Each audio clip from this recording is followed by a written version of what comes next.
What up, everyone? I know I don't usually go live actually at all on my main channel on Fridays, so I don't actually know how many people are going to show up. We're going to let the stream get started, but I did want to continue in my series of streams where I am debunking Katie Herzog's bullshit hit piece podcast on me by providing actual evidence and receipts. Katie seems to think that it's enough to just, laugh and make jokes and say, "Oh, I don't know why she actually did this thing. I didn't even bother to ask her," or not even look for evidence to disprove the insane claims that you're making. I don't actually think that that's acceptable. I don't think it's acceptable at all for any, journalist. And so I have been working my way through collecting the evidence and the receipts from the last 2 years of my life to completely and thoroughly debunk all of the journalism that Katie has done on me. And we're going to go through these receipts in a second. I'm basically taking them topic by topic because the amount of lies that Katie Herzog told about me in her hit piece podcast was so big that I can't do it all in one stream. I actually have to literally take it topic by topic and show you exactly and how she's wrong and why she's wrong and all of the areas in which she is wrong and actually provide you evidence other than just an opinion and I don't really know, it's probably groomers. But before we do that, I am going to be getting into the evidence today. But while people are kind of milling in, guys, please, first of all, make sure to mount that like button for me. That would be really helpful. I just want to say something because it has come to my attention. I mean, this has been every day of my life for the past 8 months. So, it couldn't not come to my attention. It has come to my attention that the band of raving lunatics on Twitter, the ones that Katie Herzog thought was so credible that they were the only ones that Katie Herzog actually reached out to for comment on the hit piece podcast that Katie Herzog produced about me. This roving band of lunatics on Twitter that's been targeting me and harassing me for 2 years and doxing my friends and trying to break up my marriage and trying to cancel every business deal I have and reaching out to members of my locals community through private messages lying about me and reaching out to people in the libertarian community through private messages lying about me. And, this band of raving lunatics, the ones that I have literally filed police reports on for harassment and had to have a whole conversation with my local police about the fact that I really am afraid that they're going to try to get my house swatted. This band of raving lunatics on Twitter that Katie Herzog lifted up in this piece have been losing their ever-loving fucking minds for days. And now they've hit a new low. I thought that them doxing my friends, like private individuals, people who are not public on the internet, I thought that them doxing my friends might be the lowest point that they reached. But no, that's not good enough. Now these people that Katie Herzog supported have gone back into the archives and are calling the place of employment for someone that I met when we were juniors in college. I don't even really keep in touch with this person anymore. I mean, I can get in touch with him if I need to, but I don't actually keep in touch with him anymore. And the reason that I know that they're contacting his current place of employment, someone that I met in college 20 fucking years ago, is because he DM'd me today on Twitter and said, "Carlin, what the fuck is going on?" Can you just imagine that for a second? And I fucking emailed Katie. Actually, let me just show you. I'm just going to show you the email that I sent to Katie before we get into the content of this stream, because I'm going to provide receipts. Katie Herzog is not going to provide you with receipts. That has been made abundantly clear. I said, "Hi, Katie. My latest piece about you is up." Hang on. Is that big enough on the screen for you guys to see? I'll make it a little bit bigger. There we go. I said, "Hi, Katie. My latest piece about you is up. I do wish I could have included a comment from you. I never claimed to be the best copy editor in the world, but alas, it seems like you only want to be the one asking leading questions, not actually answering legitimate questions regarding the quality of your work. I decided to title it "Katie Herzog is a coward that doesn't understand how calendars work, or at least pretends not to when it's convenient for her narrative." And that's the piece we're going to be reviewing today, guys. So don't worry, we're going to be getting into that in a bit. And I linked her directly to the piece. And I said then, but that's not why I'm emailing you. I have another request for comment. Did you know the people you lifted up in your hit piece have been doxing my friends for months? Those are private individuals, people who are not in the public at all, and they are being doxed by people you featured in your hit piece. Yes, this has been reported to the police on multiple occasions. As we speak, they're calling the places of employment of someone I met in college and is barely active online in their sick, twisted obsession with me. So here's my question, Katie, from a journalistic standpoint, of course, because I actually am beginning to think that I'm more of a real journalist than Katie Herzog is. And that's saying a lot because I refuse to call myself a real journalist, but I'm actually behaving more like a journalist than Katie Herzog is. Do you support doxing private people as a form of revenge? If you do not, then why on earth would you elevate people who are doing that? How would you feel if someone did that to you? Or better question, how would you feel if someone came after your friends and loved ones because they decided they didn't like your tweets? And how would you feel if a fake journalist then reached out to those people to use them as sources as though their views are legitimate? Thanks, Katie. Thanks a lot. The private people who are being doxxed right now because you lifted up a band of unhinged lunatics on Twitter, thanks you too. Now, given that Katie didn't respond to the email that I sent her yesterday asking for comment, which I will be showing you and reading you in full, I don't actually have any anticipation that Katie is going to respond to that email for comment either, but I think my point has been made. And I'm going to show you guys one more thing before we dig into it for today, because, you know, you guys have been really great, some of you, about reaching out to me with the latest obsession of unhinged lunacy on Twitter. So I posted this thread today for Twitter, and this is my statement on the matter. And my locals members are welcome to ask me more in locals. I said, well, I appreciate the people who are notifying me of the insane mob on Twitter that's been targeting me for almost 2 straight years, the one that Katie Herzog lifted up because she didn't bother to be a journalist. Here are some things you need to know. Number one, these people are mentally unstable. I really mean that. Unlike them, I'm not going to publicly diagnose them because I don't think that's correct, and mental health isn't a punchline.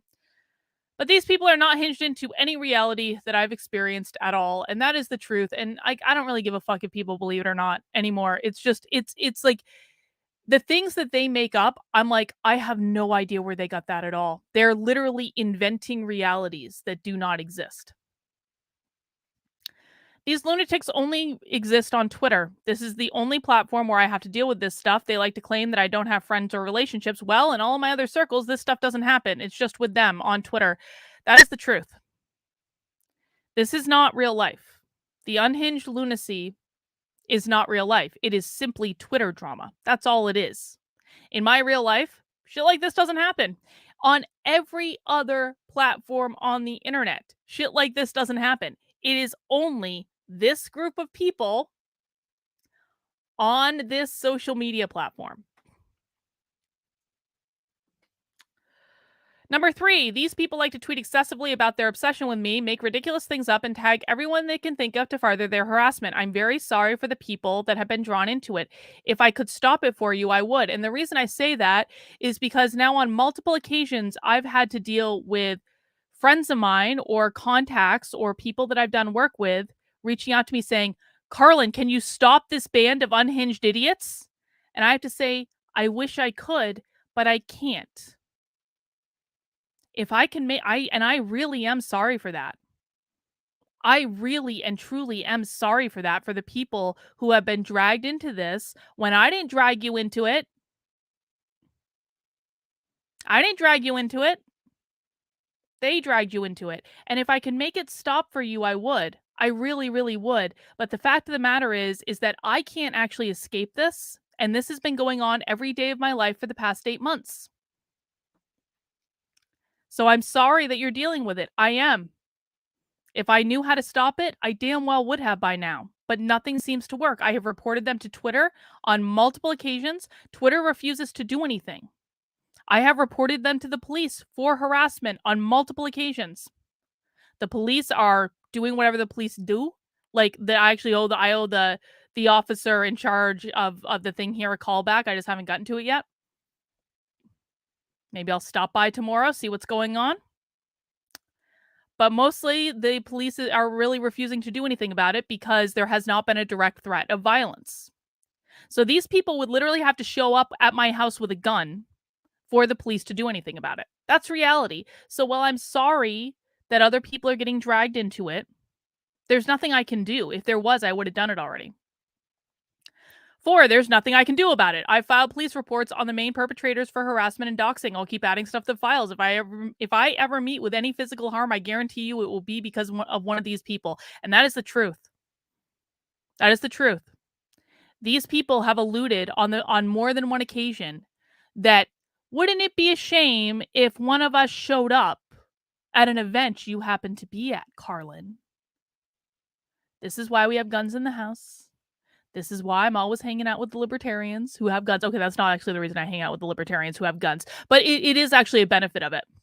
Is I know anytime I'm out and about with the libertarians, someone damn well has a gun.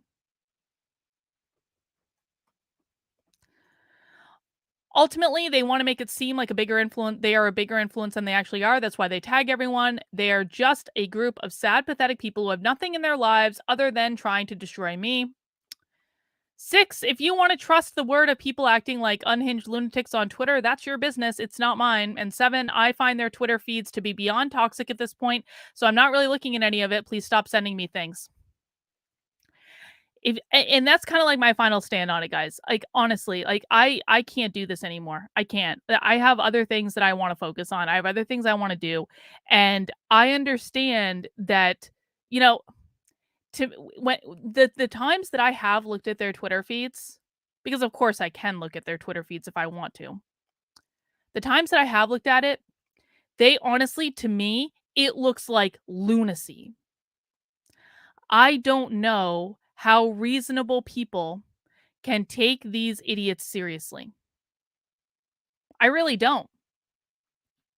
I have no idea how someone can look at what Carrie Smith and Mike Harlow and Kieran White and the whole horde of ridiculousness.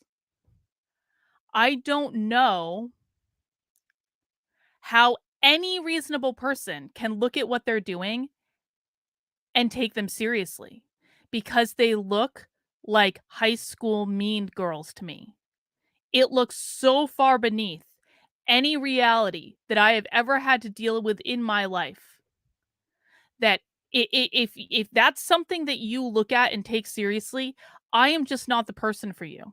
I'm really not. And we can part ways and you can go hang out with them and act like an insane person on Twitter and and scream and cry and post things out of context and make them out to seem like it is the truth when it is like provably not the truth. If that's what you want to do, fine, but stay the F away from me and stay over with them. Like, I can only focus on the people who actually want to learn and actually want to do things. This is why I tightly curate my audience. It's why I tightly curate my community, to make sure that we do not have people distracting us with nonsense so that we can actually focus on the things that matter. So at this point, I just don't care anymore about them. I don't care. I don't think they're serious people. I certainly don't think they're against woke. Like, they are woke. They are 100% woke. They are just going to leave a path of destruction in their wake, and it's sad and it's pathetic. And the fact that Katie Herzog isn't smart enough to see through all of this just proves that Katie Herzog probably isn't as smart as she thinks she is, and definitely wasn't as smart or as much of a real journalist as I thought she was prior to all of this. So, again, I'm really sorry for the people who are getting pulled into it. If I could stop it, I would. I can't. Nothing works. So my best advice is to ignore them, Do not engage with them. Block their asses. Let them all the way home, because they don't actually have any influence. They don't really have audiences. Carrie does like a tiny bit, but you know. And that's really the problem with all of this. That's really the problem. It was that there was already an unhinged group of lunatics on Twitter. And then Carrie Smith started elevating those unhinged lunatics on Twitter in her lunacy against me, which started in October of 2020. I've spoken to this woman 3-4 times in my life, but she's obsessed with me. And it's creepy, and it's sad, and it's going to come back to bite her at some point. And she has created a whole lot of chaos and a whole lot of destruction, because Carrie Smith is not a former SJW. She is a current SJW. She just switched her target. And sadly, that target landed on me because for some reason, I remind Carrie Smith of her fucking mother. And she has undealt with childhood trauma that she really needs to go to fucking therapy for. Because if Carrie Smith was responsibly dealing with her childhood trauma, she would not be writing essays about me on the internet saying that I am her abusive mother. That's insane. Carrie, I have mommy and daddy issues too. I don't play them out on the internet. I don't write essays about people claiming they're my parents. You work that shit out in therapy like an adult. You know, it occurred to me just a minute ago as I was getting out of the shower, it occurred to me that the influencers don't allow you to be real people. And the people who want to be influencers follow that lead, and they don't allow you to be real people with complex emotions and complex experiences and all of these things. It's creating of this false world where everyone is held up to this unattainable height of perfection. And if you step outside of what the influencers want you to say and do, well, they're going to make you pay for it. But my goal is and has always been from the very beginning of this that I'm going to document an authentic human experience. That has been part of the goal. That has been part of the point of keeping this YouTube channel up the entire time. It's to document an authentic human experience. The good, the bad, the ugly, the beautiful. Every aspect of it. The emotional, the stoic. And what I've learned is that that type of authenticity will invite retribution from people who are absolutely jealous that they are not able to engage in that type of authenticity. All right, guys, we're going to get into it now. And the article that we're going to be going through today is this one. Katie Herzog is a coward and doesn't understand how calendars work, or at least pretends not to understand when it's convenient for her narrative. Now, before we start the juicy stuff, I've got a couple quick announcements. Number one, this is not the last stream I'll be doing today. This is but the first stream I'll be doing. And the second one's going to be at 5 p.m., our regular happy hour on youtube.com/activelyounwoke, not on this channel that you're watching on right now. On my second channel, there's a link in the description, youtube.com/activelyounwoke. And I'm going to be doing something a little different for happy hour today. I'm going to be doing a live reaction to the recent debate that Styx Hexenhammer had with, I don't know who this person is that he's debating, but it's about critical race theory. And people asked me to react to it. And I'm actually really excited. It's something a little different. Usually we watch woke trainings at happy hour, but I'm excited to watch this debate. I've been wanting to do it for about a week. So I'm going to watch it and react to it live, and that's going to be at 5 p.m. on my main channel. And then, of course, if you would like to get involved in my community and attend our private Zoom calls where, Katie, we've been talking about this stuff for months and months and months in private where it's not recorded. And by the way, I actually invited Katie Herzog to attend one of our private Zoom calls. I said, Katie, do you want to talk to real people who have been involved in this from the fucking beginning? Do you want to talk to real people who have seen this shit play out from the beginning and ask them questions? Come to one of our private Zoom calls. I asked her publicly on Twitter. Never heard back. Can't imagine why. I can't imagine why Katie Herzog doesn't want to do journalism. But if you want to get access to our private Zoom calls, anyone can. And the way you do that is by heading over to kb.locals.com/support, and you can join for $5 a month or for $50 a year or more if you want to increase either of those amounts. That's entirely up to you. You can also make a one-time gift, and not only do those contributions go to support the work I'm doing, go to support the stuff I'm doing with Actively Unwoke, trying to teach people about the woke ideology in plain English in a way that every single person can understand it, trying to help people empower themselves to fight back against the woke insanity, to speak up when they've been wronged by stupid journalists on the internet with worse haircuts than me.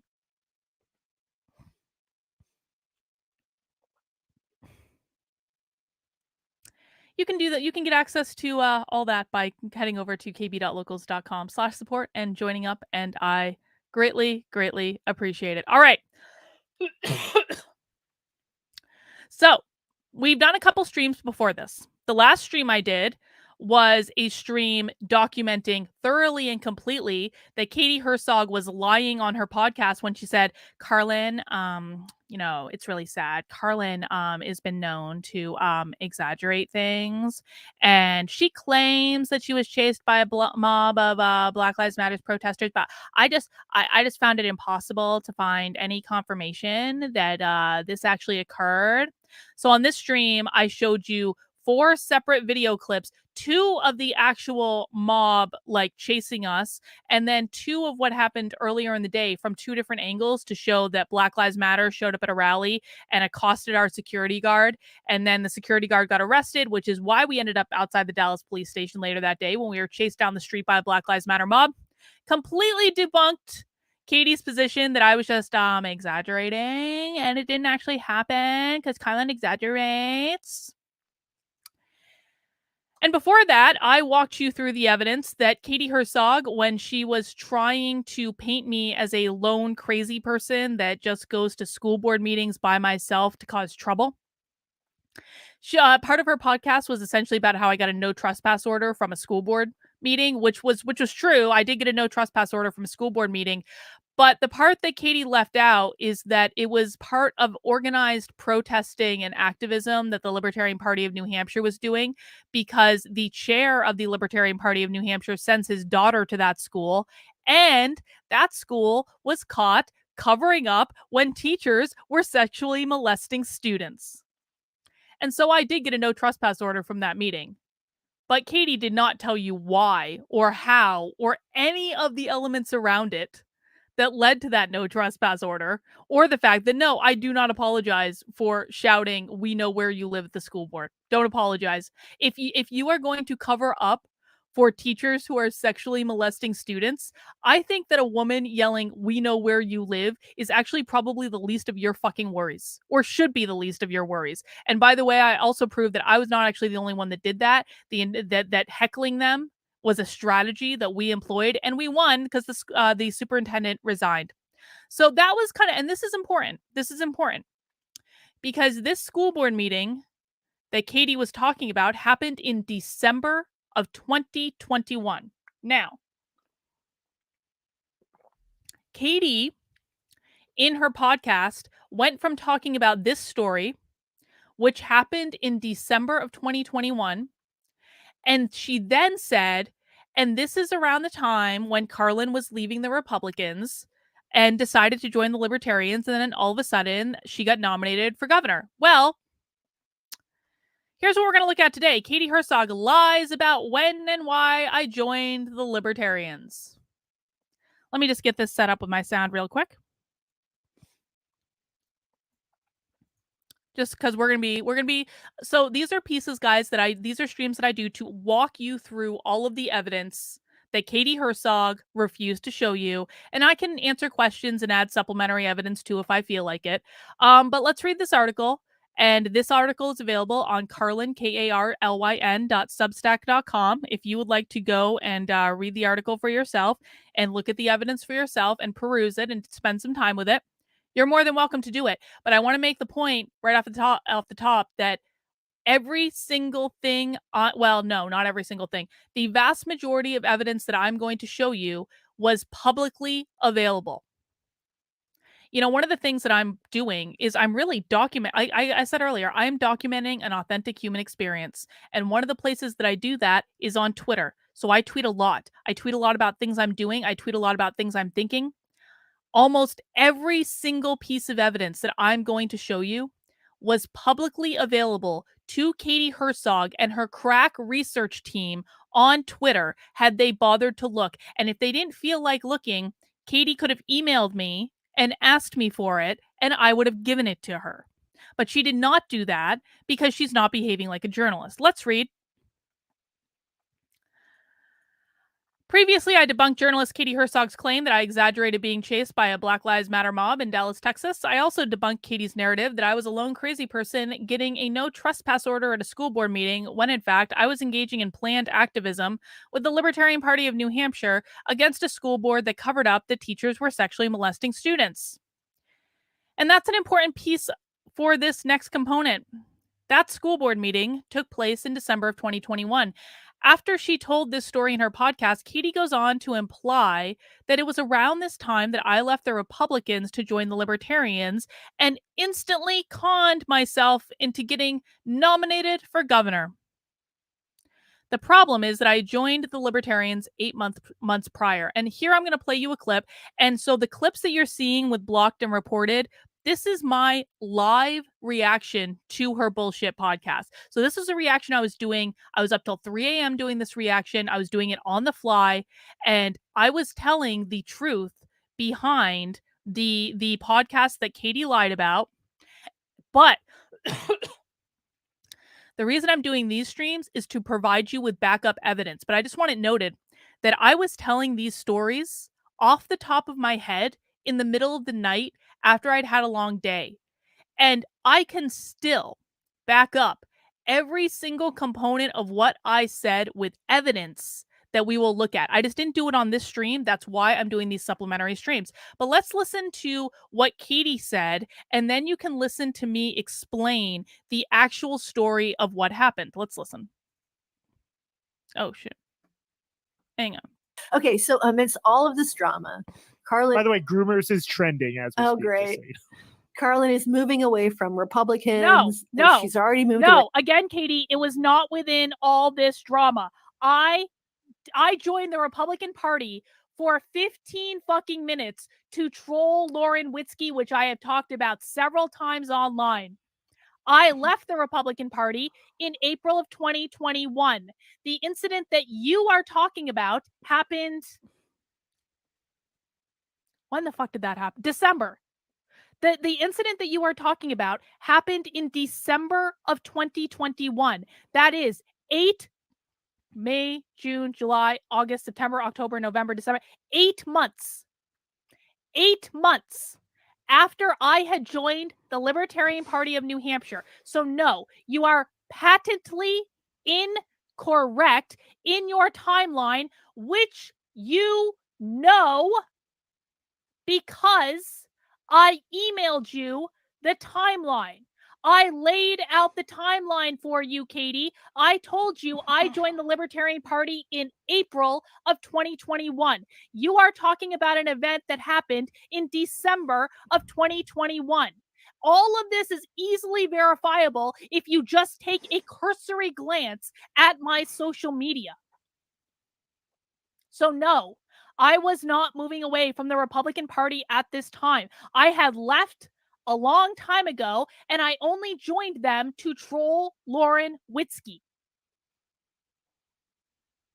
Away from the Democrats. She's leaving the Republicans. She's walking away from a walk away, and she's discovering libertarianism. April. And there was a hint that she was moving in this direction all the way back in April 2021 when she tweeted. There was a hint, Katie. There was a hint. You don't say. You don't say. You don't say. No, they won't let it go away. I emailed you.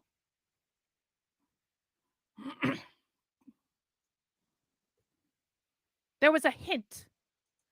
It was a theory. A theory. You don't say that when I emailed you and I said that I joined I started learning about the Mises Caucus in March of 2021. Not long after that, I had Mises Caucus recruiters, and they told me that about what the Mises Caucus was, and then I joined them.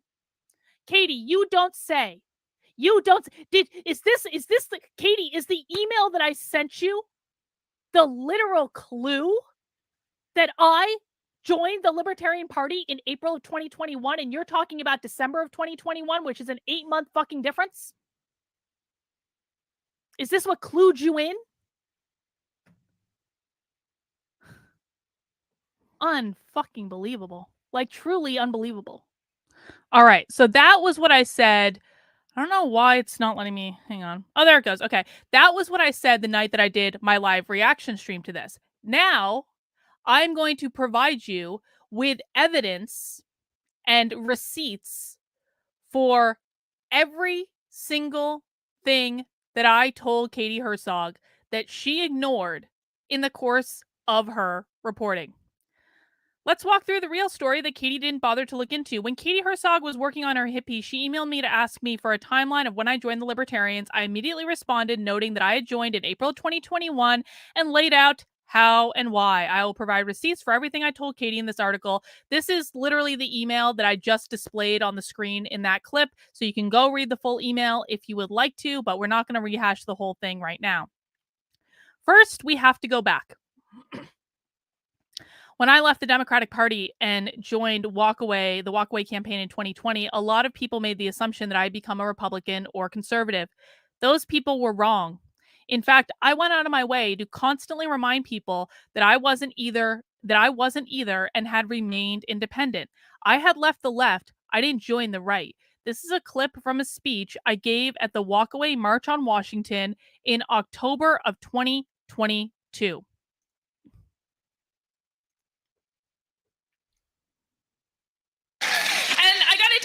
So my walkaway journey is really interesting, right? Because I'm not a conservative. I left the Democratic Party 3 days after attending the Trump rally, but I became an independent. I'm not a Republican. I'm not a conservative. I'm not a Republican. I'm not a conservative. That was in October of 2022. And I said that the entire time. I was an independent after I left the Democratic Party. My values, Katie wanted to insinuate that my values had shifted dramatically. No, they hadn't. My values stayed the same. The Democratic Party went crazy, and I was very careful to always tell people, I am not a Republican. I am not a conservative, just like I did at the biggest rally I spoke at with Walkaway, which was the March on Washington in October of 2020, which is the clip that we just watched. And if you want to see that whole speech, I've linked it there. All throughout 2020, I thought I could best be described as a libertarian, mostly because I don't really care what other people did or how they lived their lives, as long as they didn't force anything on me. But then there was this tweet from the Libertarian nominee for president, the infamous Joe Jorgensen Black Lives Matter tweet, I think we don't really need to rehash that. It didn't go well for her. Let's just say that. I later learned she didn't even send this tweet, a staffer had, but nonetheless, I completely turned off my brain to anything involving the Libertarian Party if they were going to advance the messaging of the woke left. They simply weren't an option for me after this point. So once the election was over, I felt like I didn't really have many choices. It was either stay independent or try my best to fit in with an imperfect Republican Party that I didn't really feel represented me, but maybe could be used to fight for issues I cared about. Keep the issues piece in mind that will come up later. And this was honestly this was tough for me because I said before the election, like before all the chaos of the election happened, that I was thinking about becoming a Republican. I did. And I was legitimately thinking about it because I was like, where else am I going to go? Because they're the only people they kind of suck, but like they're the only people that I have. And so it's like, I care about fighting back against CRT and the woke stuff and social emotional learning and all the bullshit that's going on in schools. I care very deeply about that. And at that particular time, the only other people that I saw talking about it, because I had turned my brain off to the libertarians entirely, The only other people that I saw talking about it were the Republicans. And so even though I had many disagreements with the Republicans, I was like, this is the only option I have. And so I think I tweeted that I was going to become a Republican before the election. I never did. I went to CPAC in February of 2021. I was still like, I was also thinking about maybe running for Congress in New Hampshire, like U.S. Congress in New Hampshire. Not because I really wanted to be in Congress necessarily, but because I wanted to make noise and force the other candidates to speak out on issues related to critical race theory. Because unlike what Katie's claiming, this was actually about policy for me. It was about doing everything we could to get legislation in place to help slow down what they're doing in the schools. And so I was actually thinking about running for Congress, and I was like, if I go ahead and run for Congress, I'm going to need to be a Republican anyway. So these were thoughts that were in my head at the time. But that's not what actually got me to pull the trigger. What actually got me to pull the trigger was unabashed spite for a horrible, horrible person. Let me show you how this played out. At that time, advancing state legislation to ban critical race theory from the classroom was the issue I cared about most strongly. And I happened to live in a state that had introduced the first state-level ban in the country, New Hampshire. I took up that cause, trying to rally as much support for that bill as I could. More on that in a moment. But first, we have to talk about Lauren Witzke. Lauren Witzke is a psychopath that somehow managed to become the Republican nominee for Senate in Delaware, probably because she's thin and blonde. And she has also called for the deportation of my husband on Twitter. My specific husband. Her account has since been suspended. Too bad, so sad, Lauren. And here are some tweets I sent around the time of the incident, because this was before I learned to screenshot anything. You can see this is on March 4th. You declared that my husband of 10 years should be deported, Lauren. There's no L for me to take. You started this in the mud. I'm happy to play the game if you set the rules for. That was me. Okay, here's what happened. Lauren Witzke tweeted that my husband should be deported. I responded by posting a picture of Lauren Witzke's mugshot from when she was like a drug mule. And it was like, it's a crazy mugshot. Just Google Lauren Witzke mugshot and it's going to come right up. And so that was basically my response to her, was her really awful mugshot. And then she was like, oh, you're playing in the mud. This is from when I was a different person. And I was like, you fucking tweeted that my husband should be deported. Go ahead and act like a poor victim now, just like a leftist would. And then I also said, because Lauren, well, actually, you know what? We're going to see evidence of this in a second, so I'm not going to walk you through that. Lauren also declared that I would never be a Republican, and all that stood between that and me proving her wrong was to take a 15-minute trip to town hall and fill out a form. I was scheduled to appear with her in a debate on Slightly Offensive the following week on whether LGBT people should be allowed in the MAGA movement. Don't even get me started on how twisted I thought this topic was to begin with. And I knew I wanted to break Lauren, so I registered as a Republican just to spite her and tweeted my intention to do so. This is on March 4th. Oh no, I'm becoming a Republican now because people like Lauren Witzke cannot be the ones to control the direction of this. Luckily, they are a minority. They're just very loud and annoying. I no longer think they're a minority. I think they were then. I don't think that now. Things have changed. 2 days later, it actually wasn't. It was the next day. I thought I tweeted this on March 3rd. You can see, I guess, oh no, I do have it. On March 5th, you can see the date right there. I went to town hall and changed my registration from independent to Republican. March 5th. So I'm tweeting at Lauren Witzke that she can go fuck herself after she tweeted that she wanted to deport my husband, Republican nominee for Senate in Delaware. And then the very next day, just to spite her, because she said, Carlin, you will never be a Republican. I was like, oh yeah, Lauren, fucking watch me. Very next day, I changed my voter registration. It took about 15 minutes because town hall's right up the street. I didn't have to go that far. There was no line. It was a very easy affair. The timing of this change was entirely to be able to spite Lauren Witzke in this debate, in which I also broke her by reminding her that I was the one with the husband while she was still lonely and unloved. Let's watch a clip. Gunslinging, freedom-loving person, absolutely, we'd love to have you come vote for us. But should you be having a say in influencing the party? Should you have an opinion that, like Jared Kushner was the one who did push the LGBTQ agenda, mass migration. And those were the things that, mass migration was something that Trump addressed in 2016. That's what got the white working class out to vote for him. So there are plenty of votes out there for us to get, but it doesn't come with compromising. We don't get those 15 million unregistered Christian voters to get them registered to vote and out to vote for us by glorifying the LGBT community.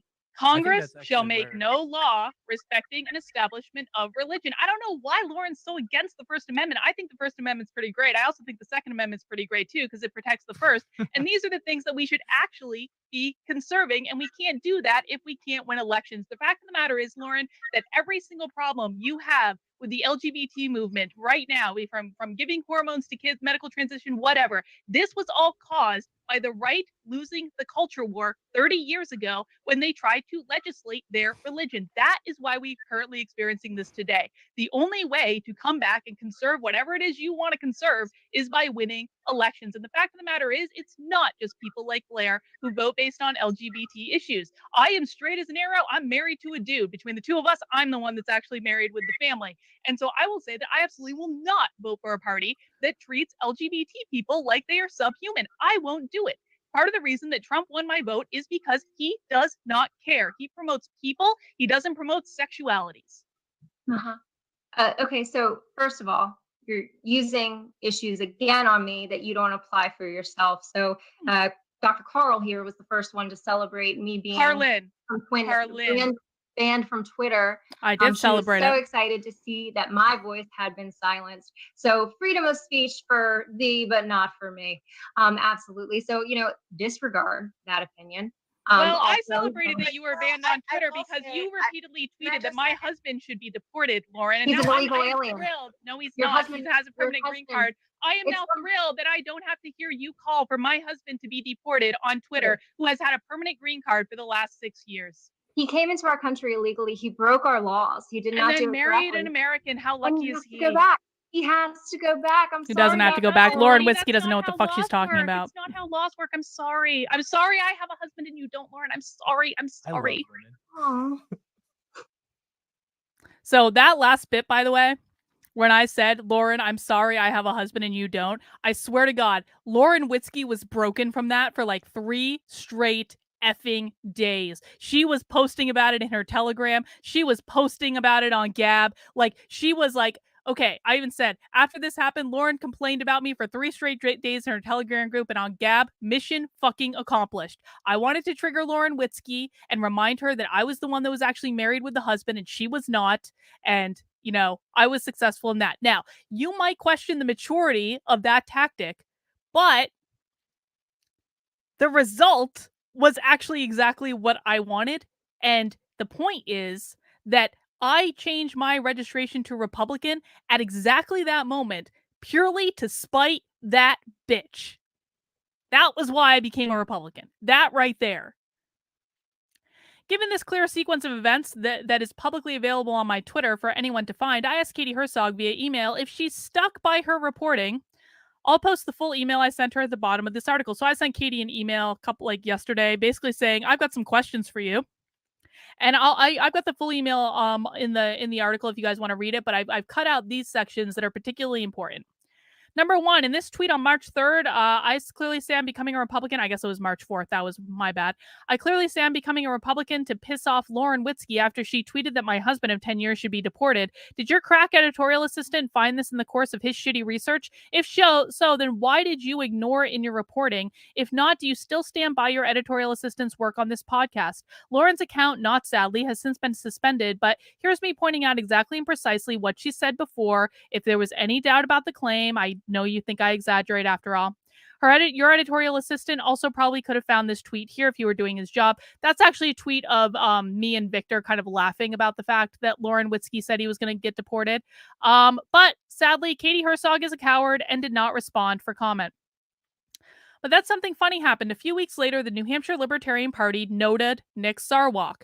Katie asked about this point in my email, and I explained to her what it means. Katie responded to me saying, thanks, but forgive my ignorance, but what's noted? And I said, haha, all good. I had to learn the language too. This is the language of the Libertarian Party.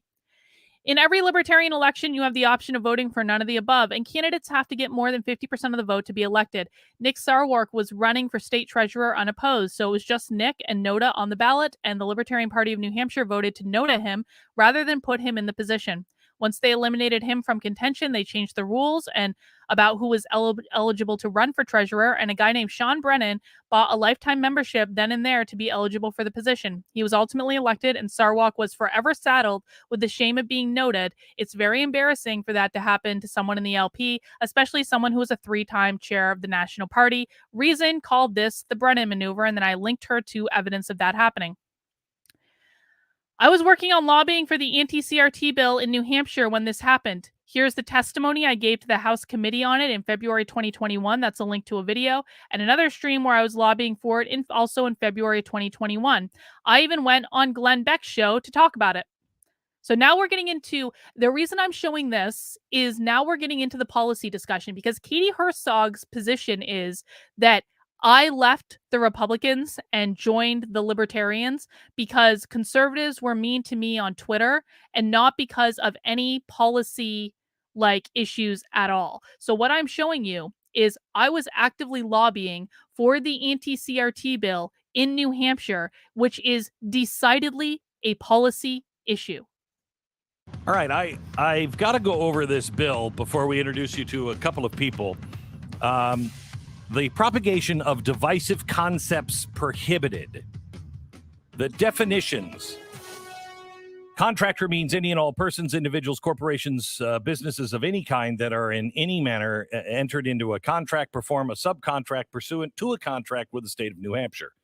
Divisive concept means the concept that A, one race or sex is inherently superior to another race or sex. Think how far we've gone. B, the state of New Hampshire, the United States, is fundamentally racist or sexist.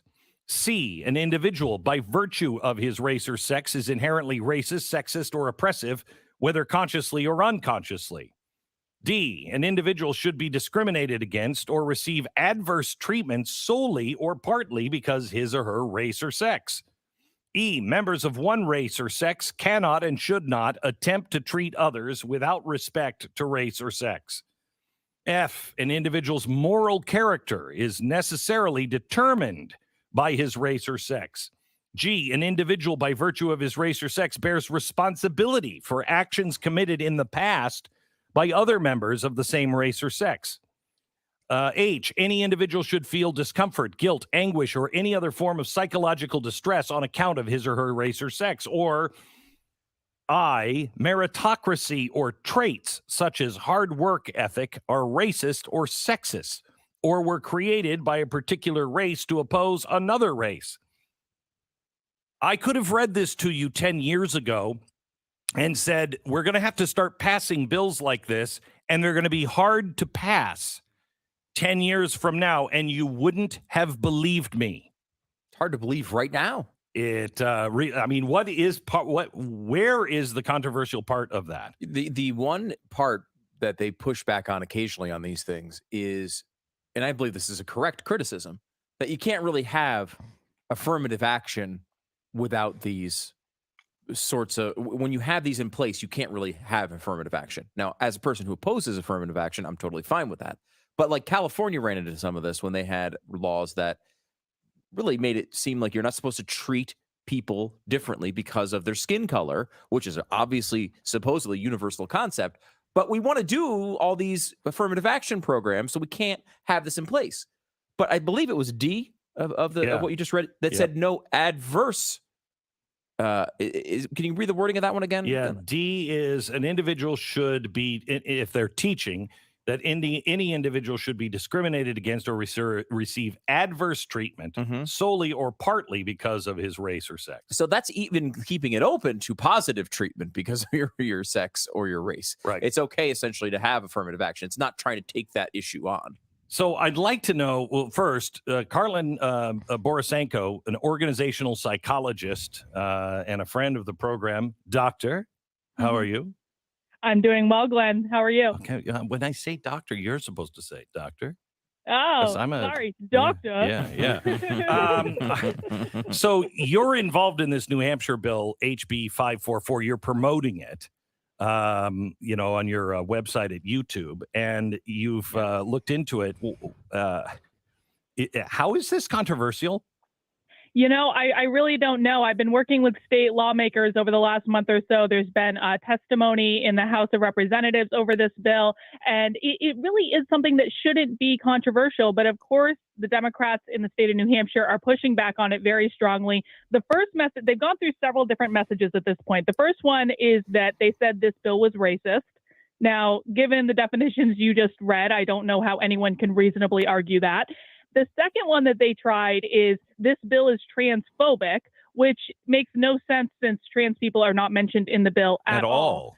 At all. But the third one, and this is one that seems to be sticking, is that they're saying that this bill infringes on free speech, which the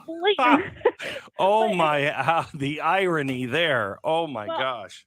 I know. And the fact of the matter is that this is the talking point that has stuck with some Republicans in my state, including my Republican governor, Chris Sununu, who is now listening to this Democratic talking point rather than listening to the Republicans in the House that are trying to pass this bill and to the voters who elected him.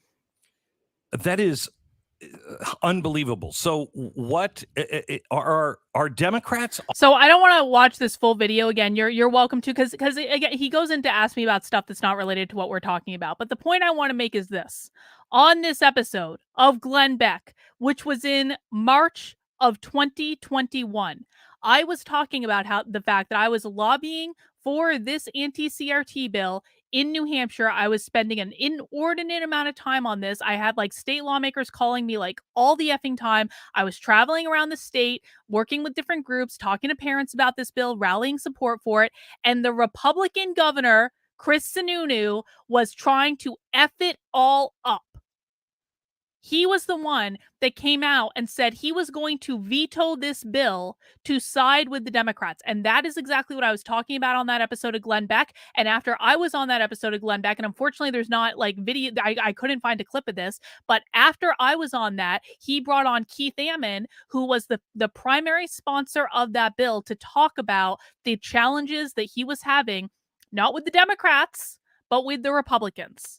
So the point I'm making is that I was at this time almost entirely focused on a policy that was not being supported by the Republican Party, but was being supported by the Liberty Republicans and the Libertarians, because Keith Ammon, who is again the primary sponsor of HB 544, the Divisive Concepts Bill in New Hampshire, Keith Ammon is a free stater. He's a Liberty Republican. The majority leader in the House, Jason Osborne, is a free stater. Liberty Republican. I was working with the free state Republicans who've gotten themselves elected into the state house. And those were the people supporting the bills, not the Rhino Republicans and not Republican Chris Sununu. During this time, I was in pretty constant communication with several of the state's Liberty Republicans. They were mostly libertarians and free staters who were registered as Republican to get elected. And they were the main ones pushing for the legislation that I cared about most. When Nick Sarwark was noted, I started hearing from many of them, including from Michael Yakubovich, who pointed me to Michael Heiss's post about it on Facebook. Michael Heiss is the founder of the Mises Caucus. This was the first time I'd heard of it. So you can see here, this is my Facebook. I'm getting a DM from Michael Yakubovich, who is one of the Liberty Republicans is an elected state rep in New Hampshire. He's currently running for state senate in New Hampshire. He's a great guy, really good guy, and we're doing a great job. And he DM'd me as soon as Nick Sarwark got noted at the state convention. You can see Michael Heiss Michael Yakubovich DM'd me this post from Michael Heiss saying Nick Sarwark just lost to Noda for treasurer of the New Hampshire party. There was a round of applause when it was announced. This is the first time that I had ever heard of Michael Heiss or the Mises Caucus. This right here. This is when I learned about it. March 2021, exactly like I said. A week after this, just like I told Katie, I had beers and pretzels with two of the Mises Caucus recruiters in New Hampshire. We took a photo together to taunt Nick Sarwark on Twitter. This is a photo that I posted on March 28th, 2021, at the very first meeting that I ever had with the Mises Caucus with Ben Richards and Eric Sawyer. That's Ben Richards. That's Eric Sawyer. They're Mises Caucus recruiters in New Hampshire, which is exactly and precisely what I told Katie Herzog in that email that she ignored. They gave me a pamphlet and explained the platform of the Mises Caucus, which was strictly zero identity politics. Okay, there are other parts of the platform as well, but so far as I was concerned, and so far as this story, frankly, is concerned, that was like the number one thing. Because remember, the reason that I had turned my brain off to the Libertarian Party was because of this tweet from Joe Jorgensen. My brain was completely turned off to anything the Libertarians had to say because of this tweet from Joe Jorgensen. And then when I met with Eric and Ben, I found out that there were Libertarians who were completely opposed to that bullshit. These were the first non-woke Libertarians I had ever met. I took their information them on my own, watching videos of Dave Smith, one of the lead influencers of the Mises Caucus. About a month later, on April 24, 2021, I spoke at an anti-CRT rally to support the bill I had spent so much time supporting for the last few months. And in that speech, I took Republican Chris Sununu to task for watering down and destroying this beautiful anti-CRT bill that the Liberty Republicans had introduced. Here's a clip of this speech. This is outside the State House in Concord, and you can see on the sign behind me, this is April 24th, 2021. But let me tell you this. Here is the bigger problem that we have. Because, listen, I was a Democrat for 20 years until I left the party last year after I realized what liars they are. And the Democratic Party at this point is lost. We did not expect any of them to support this bill at all. But I have to tell you, I was more than a little surprised when our Republicans were coming out and saying, maybe we should just compromise. Maybe we should just give it up. You know, Rand said that a compromise between food and poison can only lead to death. Critical race theory is poison. Any compromise with this absurd ideology is only going to lead to your children being indoctrinated by the teachers in their schools until they come home and say, why did the teacher say that mommy and daddy is racist? And I have a bigger problem with our governor. Let me tell you this. This rally should not even be necessary. This should not even be necessary. We live in a state where the Republicans control every branch of government. This should be an absolute no-brainer, but our governor, because he wants to run for Senate in 2022, is trying to kiss the backside of the Democrats in order to get their votes. And in the process, he is throwing your children under the bus. He is throwing his own party under the bus. This should not be tolerated. You cannot continue to vote for these people who will throw you away in an instant as soon as they get elected to office. This is disgusting, and everyone should be reaching out to him and demanding that he do his job and support the voters who put him in office. And you can watch the full speech on my second YouTube channel, youtube.com/activelyunwoke. If you want to, I posted a link on this Substack for you. I also wrote this article on Substack. You notice this is on April 27th, so 3 days after that rally. Republican Chris Sununu wants to run for Senate, but he's working with the Democrats to support critical race theory. And all of this is particularly inconvenient for Katie's story. Katie wants you to believe that the only reason I joined the Republican Party was because conservatives were mean to me on Twitter, and it wasn't a decision based on policy. Let's listen to what Katie said on her Bullshit Hit Piece podcast. Now we're going to get to the part where I do a little speculating, because there's a certain brand of person whose politics is just as much about interpersonal relationships and owning their enemies than it is about policy. Mm-hmm. People do this. They get dogpiled by liberals and they say, okay, I'm a conservative now. Or they get annoyed by knitters and they say, okay, I'm a Trump voter now. And Carlin strikes me as one of those people. So I asked her about it and she said, no, the reason she's a libertarian is because she used to think that the libertarians were woke, but then she changed her mind after she learned about the Mises Caucus. Here's what she said in an email. I was so happy to hear that there were non-woke libertarians who were explicitly opposed to Carrie, I just want to note, Katie is specifically leaving out the timing that I told her in that email when I joined the Libertarian Party, because Katie has specifically lied in this stream about when I joined the Libertarian Party. She is specifically leaving out parts of that. Hey, Trace, for your little editorial assistant, like, she's specifically eliminating parts of an email that I sent her that talk about when explicitly I joined the Libertarian Party. And she's doing that because she's fucking with the timeline to make it seem like I just barely joined it. The problem is that the lead up and ultimate decision for me to join the Libertarians was entirely because of policy. I worked hard to lobby for the anti-CRT bill, and it wasn't the Democrats that watered it down. It was the Republicans. They made excuse after excuse after excuse. I recently discussed it on this show, and here's a just because I explained it in this interview, this is really the best way I can think to explain it. So I just posted this clip and we're going to play it now. This is what happened that caused me to say F off Republicans and to join the Libertarians. It's funny because, like, what you just described is kind of like how I felt when not when I left the left, to be honest, but when I left the right, or when I made the choice to, like, you know, like, peace out from the right and go to the Libertarians, because there was definitely this moment where I was like looking. I actually remember it specifically. It was in April of 2021. I was speaking at this rally against critical race theory at the State House in Concord, and it was put on by Lily Tang Williams, actually, who's running for Congress as a Republican. She's awesome. I love her.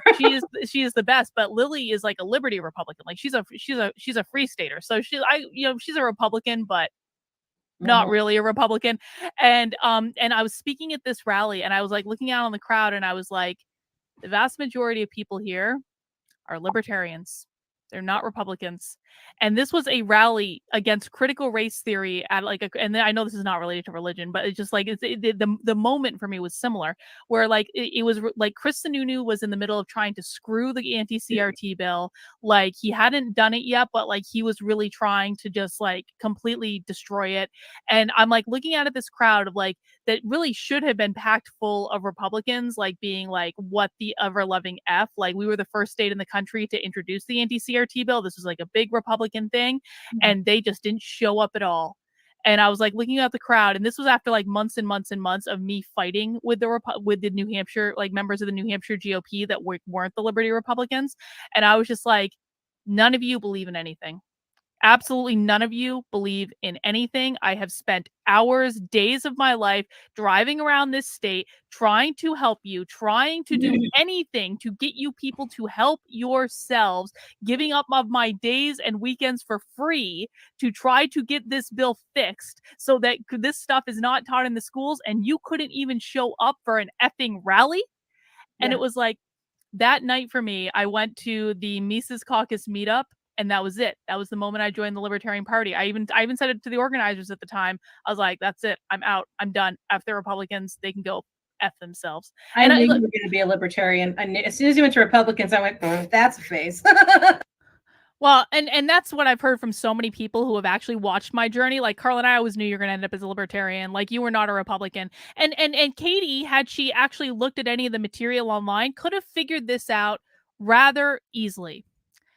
Via email, I asked Katie if she stood by her reporting regarding the timeline of events. Why exactly did you omit the timeline when I joined the Libertarian Party that I clearly emailed you when you asked? Why did you craft your story to make it seem as though I was running away from getting canceled by conservatives over a Hitler tweet? That was a quote from a book that sold over 10 million copies worldwide, by the way, when in fact I told you clearly and specifically that I joined them in April of 2020. Katie Herzog is a coward and did not respond to my request for comment. New Hampshire's liberty activists are the greatest in the world. I joined the Libertarians not only because the New Hampshire Libertarians had proven themselves non-woke to me, not only because I agreed with them on policy, but also because they are the people who get shit done. They show up, they rally, they engage in activism, and I knew I was an activist. not an influencer, not a media commentator. I was an activist. I wanted to make change and solve problems, not make money off of talking about the problems and complaining about them like Katie's intellectual dark web. On the evening of the rally, again, that was April 24th, 2021, I went to the New Hampshire Mises Caucus meetup at Murphy's Tap House in Manchester, New Hampshire, and I told the organizers I was done with the GOP. I came home with a new hoodie and proudly showed it off on Twitter. So this is basically me. The picture is bigger on Twitter, but it's basically, actually, you know what? Fuck it, I'll pull it up. Fuck it. We're going to do this right. This is me tweeting on April 24th, 2021. Oh, look, I got a new hoodie. Thank you, Mises Caucus. This was all publicly available for Katie to find. She just didn't do the work to do it. All of this stuff is publicly available. And if it wasn't publicly available, then Katie could have damn well asked for it.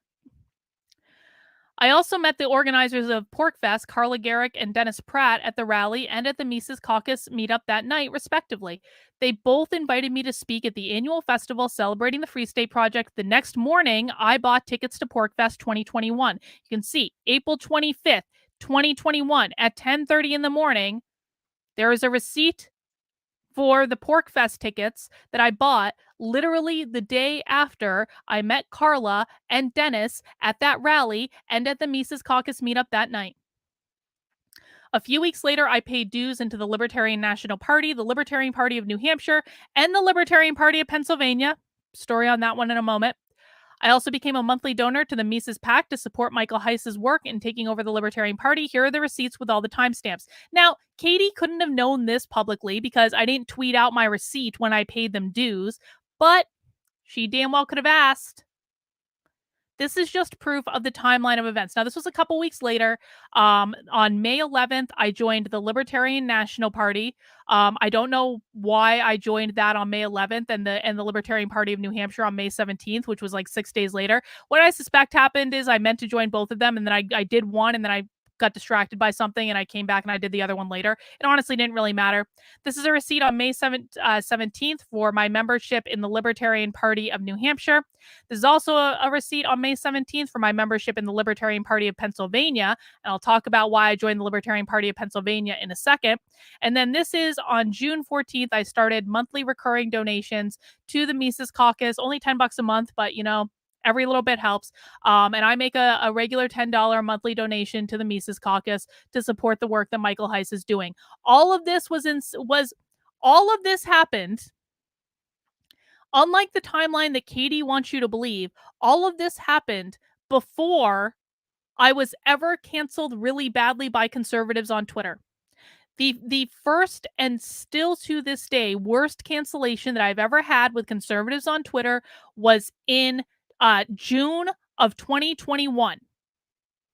So Katie Herzog wants to claim that I was getting canceled by conservatives on Twitter, and that's why I went to the Libertarians. No, all of this happened before that started. So why join the Libertarian Party of Pennsylvania? Because it was one of the few key battleground states for the Reno reset. We suffered a loss there in 2021, and we knew we wanted to come out in force for in March 2022 for the state convention, just a few months prior to the national convention where the delegates, typo, for Reno would be elected.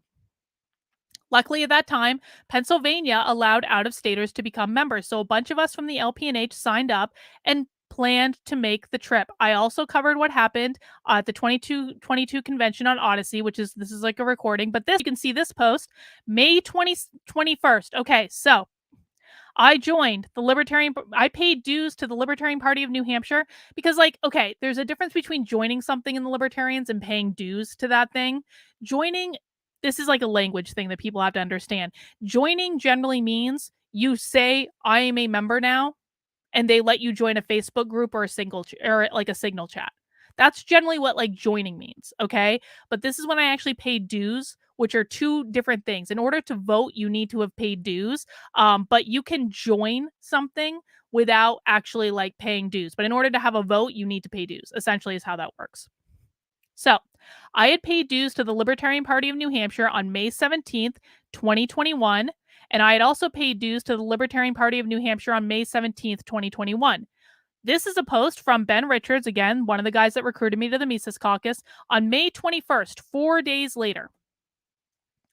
Note that next March, we will be having an even bigger Mises Bash with Tom Woods and Dave Smith already confirmed as speakers. A big group of us from New Hampshire have already joined the PALP and are planning a road trip for that event. So if you're interested, it only costs $20 to join, and you can shoot me a DM, blah, blah, blah. We're renting a big Airbnb, which we did. The Airbnb was awesome. We had our own lake. It was pretty great.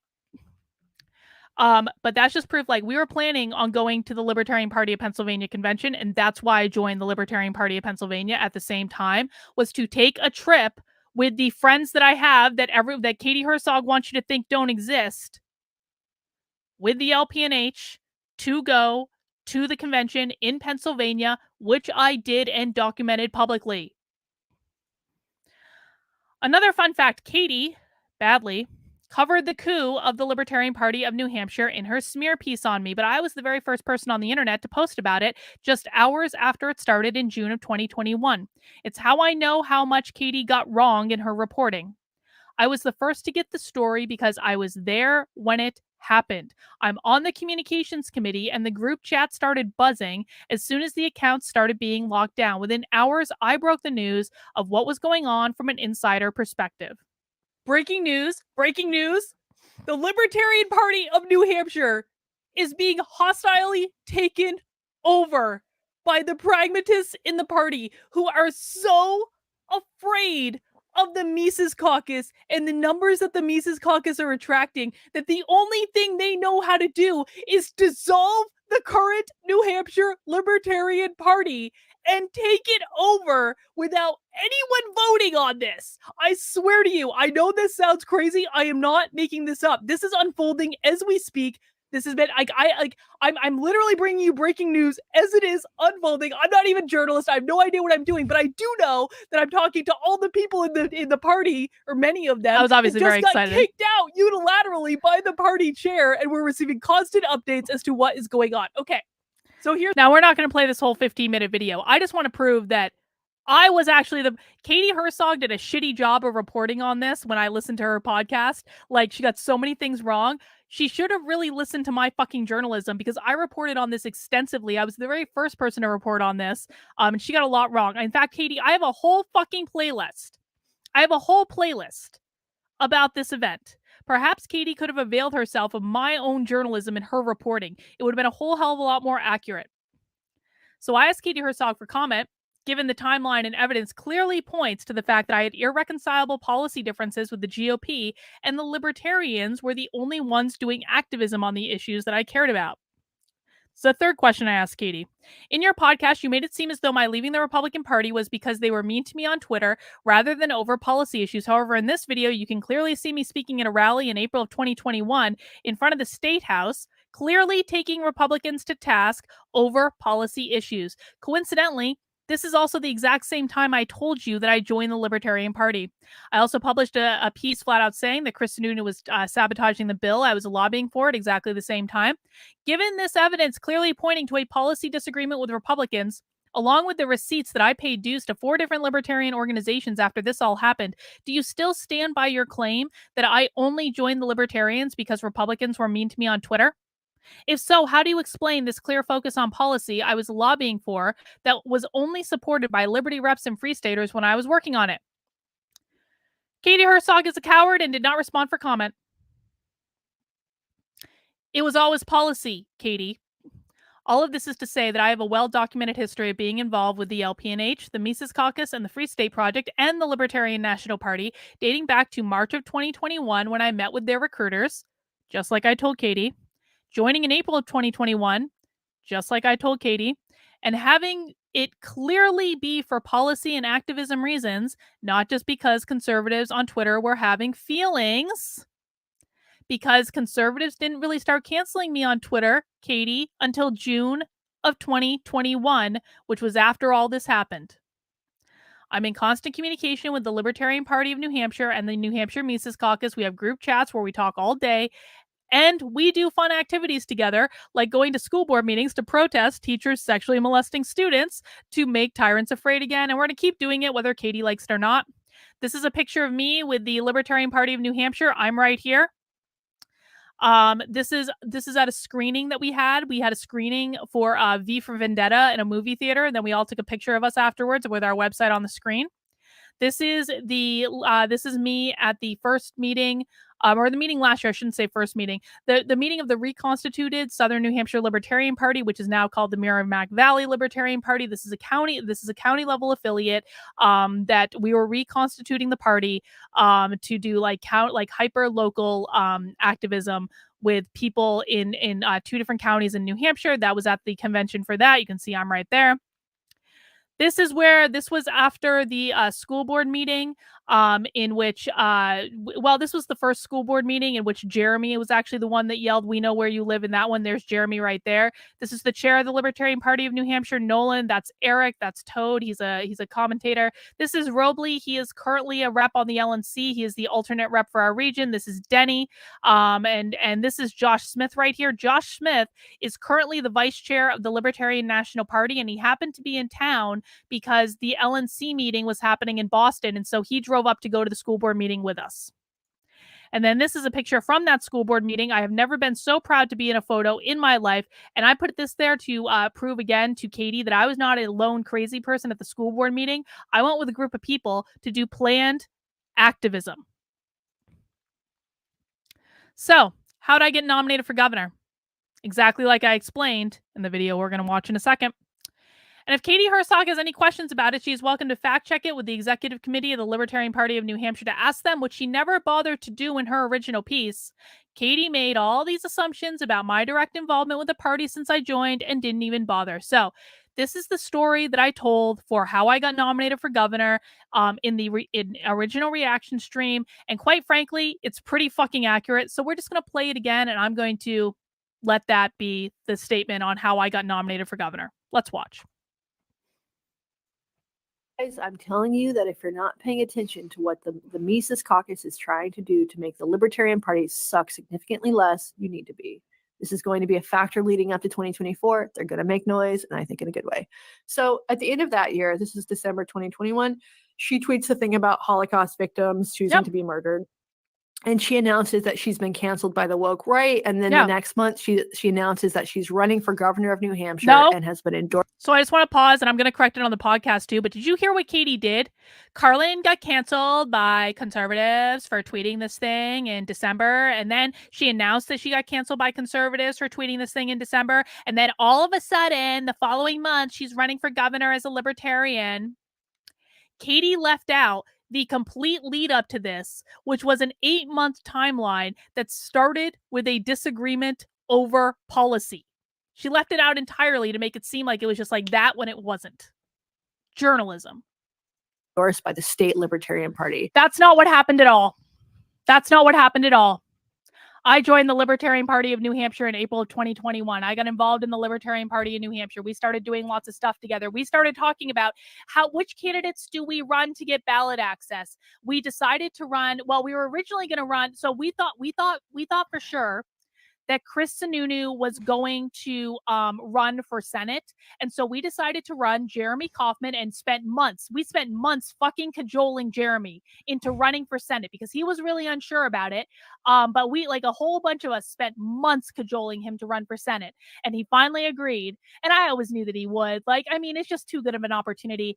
And so we as a party and as the people that were involved in getting Jeremy to run basically decided that we wanted to put all resources behind him. Now, at the same time, there's a guy in the party. So we were also talking about potentially running me for governor. And basically what I said is that I would run for governor if it involved me doing absolutely nothing. But if they just needed a name to be able to put on the ballot, to be able to say that they were running someone for governor, I would do it, and I would be happy to do it as long as it didn't involve a whole lot of my time, because I just don't have a lot of time to give, to be really honest about it. It's already taken up way more of my time than I wanted it to.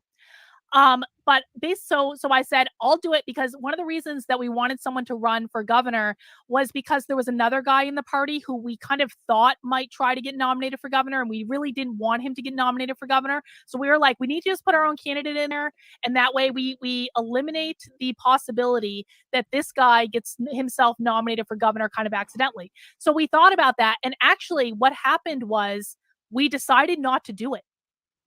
I actually was not campaigning to run for governor in any way. And Katie, I've talked about this on the internet publicly. This is also something that you actually could have asked me about had you bothered to be a journalist. I wasn't running for governor in any way.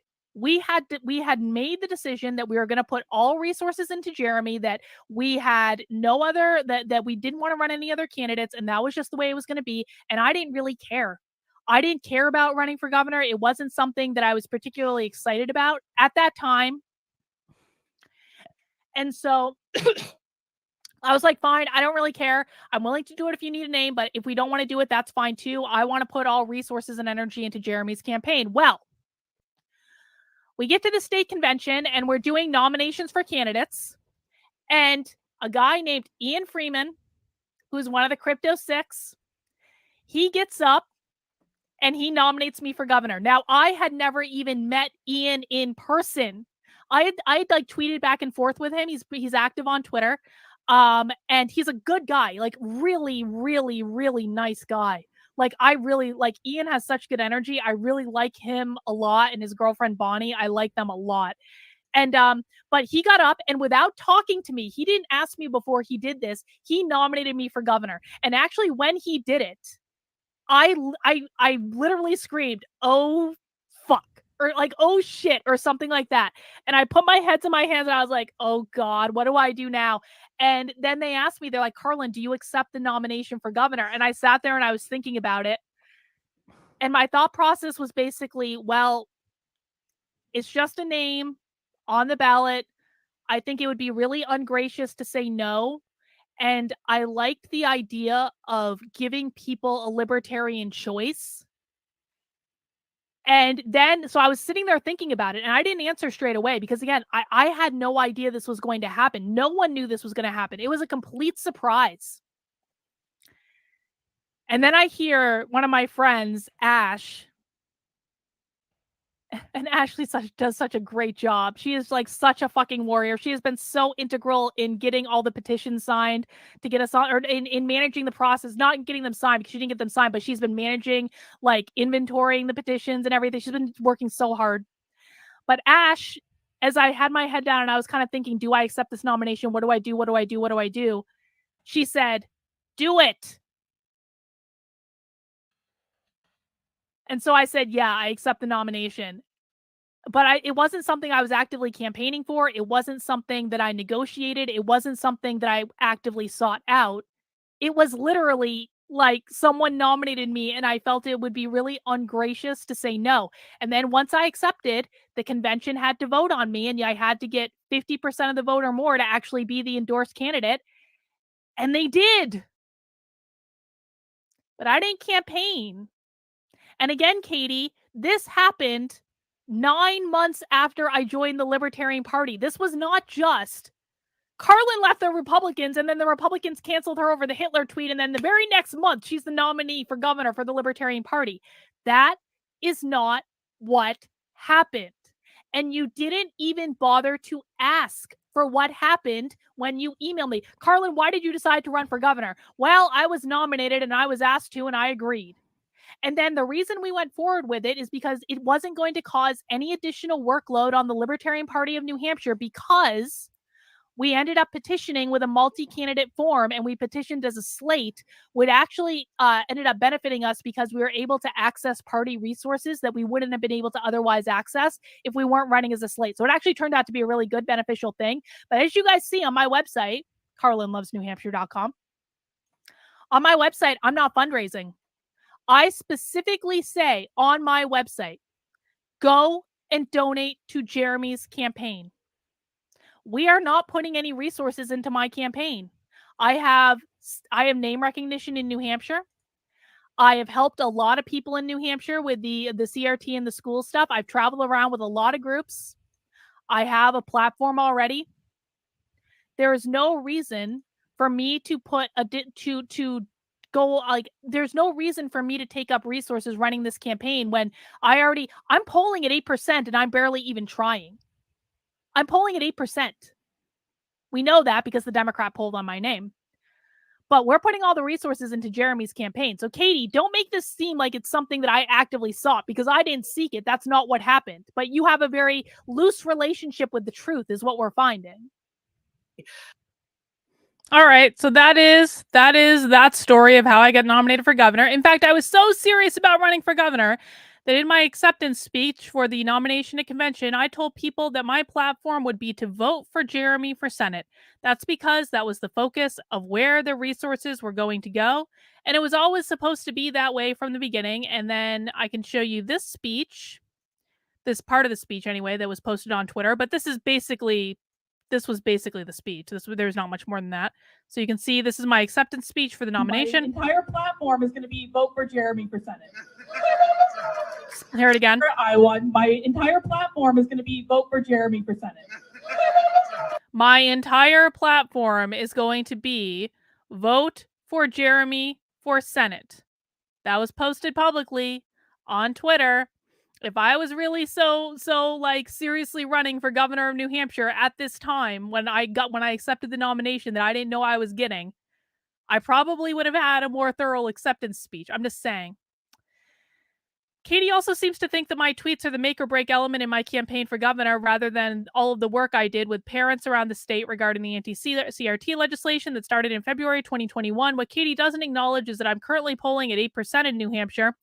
That might not seem like much until you consider that the last Libertarian running for governor of New Hampshire got less than 2% of the vote, and we only need 4% for ballot access. Let's listen to Katie being very confused about, Twitter not being the center of the universe for everyone. Like, she's been very, very critical of Republican stance on abortion and other cultural issues like the gay shit. And I doubt she's going to win this race in New Hampshire. And I am absolutely not going to win this race in New Hampshire. I am 100% not going to win this race in New Hampshire. That's not the point. The point is ballot access. A small part because she tweets like a madwoman, but there's something. I'm polling at 8% as a Libertarian, Katie. I am polling at 8% as a Libertarian.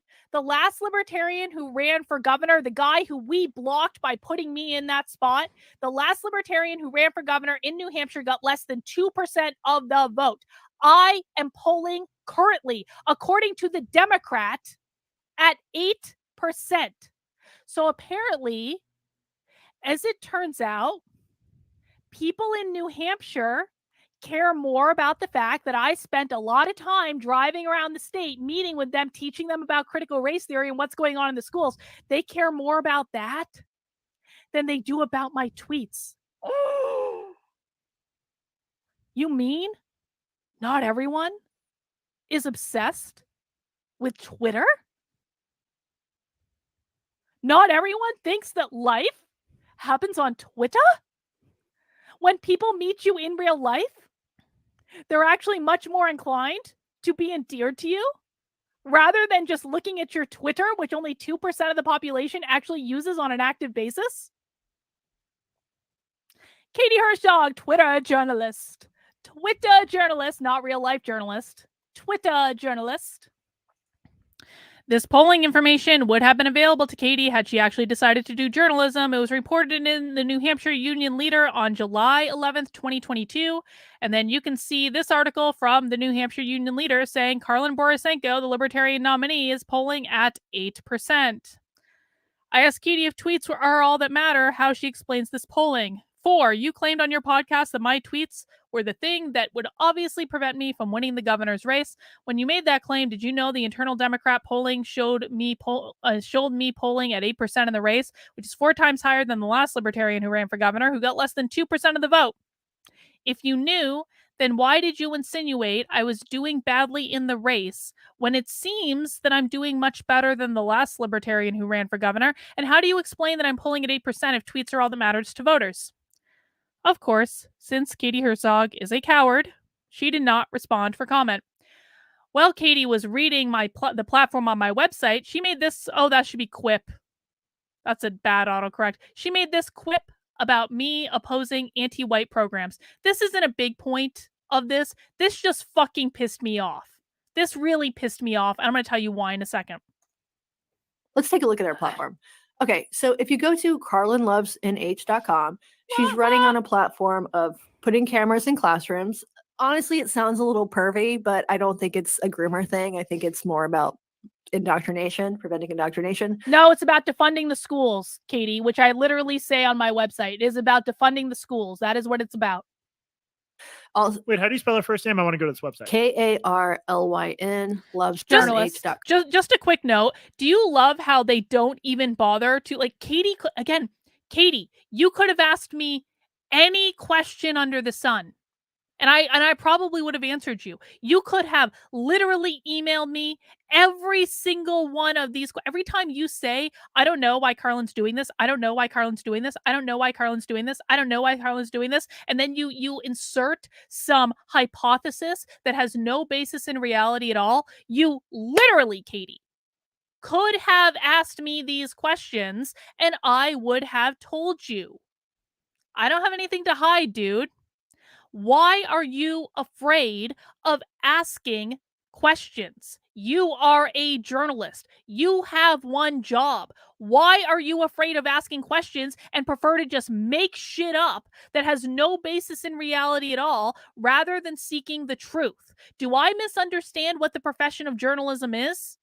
Well, or should be? I think I have a pretty fair understanding of what happened here, considering all of the receipts prove that I am right and you were wrong. Journalist. I am Carlin. I'd like your vote to be heard. Okay. Cameras in classrooms to spy on kids. Yep. Nope. Teachers. Defund racist programs. I think that's anti-white programs she's talking about. No. Oh, however, Katie, I sent you the article I wrote about the term anti-white. You should know that I don't use that term because I literally sent you the article that I wrote on that term saying why I don't use it. So no, I would never call something an anti-white program because I don't use that term, which you know, because I emailed you that article explicitly, provided receipts in the first part of this live stream. On the other one before my power went out. This really, really, really pissed me off because I have been explicit for over a year that I will not use that term. I will not. Ever. And I do not allow it in my community. I do not allow it in my chat. I do not allow it in my comments. I do not allow it in my replies because that term is being co-opted by very, very, very bad people. And it attracts extremely toxic elements. And so I do not use it and I do not allow it. And Katie Herzog knew that when she recorded this podcast. Do you want proof of Katie Herzog knowing that when she recorded this podcast? I found this to be a particularly interesting lapse in journalistic integrity since I had proactively emailed Katie direct evidence that I do not use the term anti-white because it is being co-opted by very bad people. She knew, or should have known, that not only do I not use that term myself, I do not allow it to be used in my community or on any of my platforms because of the type of toxic element it attracts. I would encourage Katie to stop using it as well. I emailed this to Katie on July 21st. Hi, Katie. Since I'm now fairly certain you're writing a hit piece, I'm going to just assume you're going to use the Hitler tweet out of context as well. So I'm going to create a paper trail of sending you this piece that took me over a month to research, flat out calling out conservatives on lifting up real white identitarians and anti-Semites. And then I linked her to the article that I wrote explicitly explaining about the term anti-white. And I've linked it in this article as well if you guys want to read it. Of course, this never actually seems to matter when journalists want to call me an anti-Semite. Do you know that on Gab, the real journalists call me a Jew, or excuse me. Wow, was that a fucking Freudian slip? Hang on. I really misread that. Let me start again. Of course, this never actually matters to journalists when journalists want to call me an anti-Semite. Do you know that on Gab, the real anti-Semites call me a Jew as an insult because of this work? The real anti-Semites call me a Jew, and the journalists who can't bother to research and don't care about the truth at all call me an anti-Semite. Maybe you aren't intending to do this at all, and I'm completely wrong. Perhaps you're doing real journalism. Who knows? Well, I did predict this rather correctly, though, didn't I, Katie? But at least now you have evidence to the contrary, and I've got receipts to show others after you publish. Wasn't it convenient that I emailed Katie this without her even asking? She completely ignored it. Completely fucking ignored it. But now I can show you that I emailed it to her and provide receipts that she had this information and completely fucking ignored it because it didn't fit her narrative. Katie, of course, ignored this evidence and didn't mention it at all. You can read the full article I sent her here. Finally, Katie ends by noting that people who hate me, and they're pretty sure I'm just making that there are people who hate me, and they're pretty sure I'm just making all this stuff up and haven't really been involved with the Libertarians at all, and will surely leave for the Green Party at any moment. Let's listen to Katie's wrap up, or some of it. I spoke to a number of her critics, and I asked them if they think that her politics are genuine or if it's all about personal beefs. So, Katie, you spoke to people who hate me, that are blatantly jealous of me, that I have a larger platform than literally all of them combined, and they said mean things about me.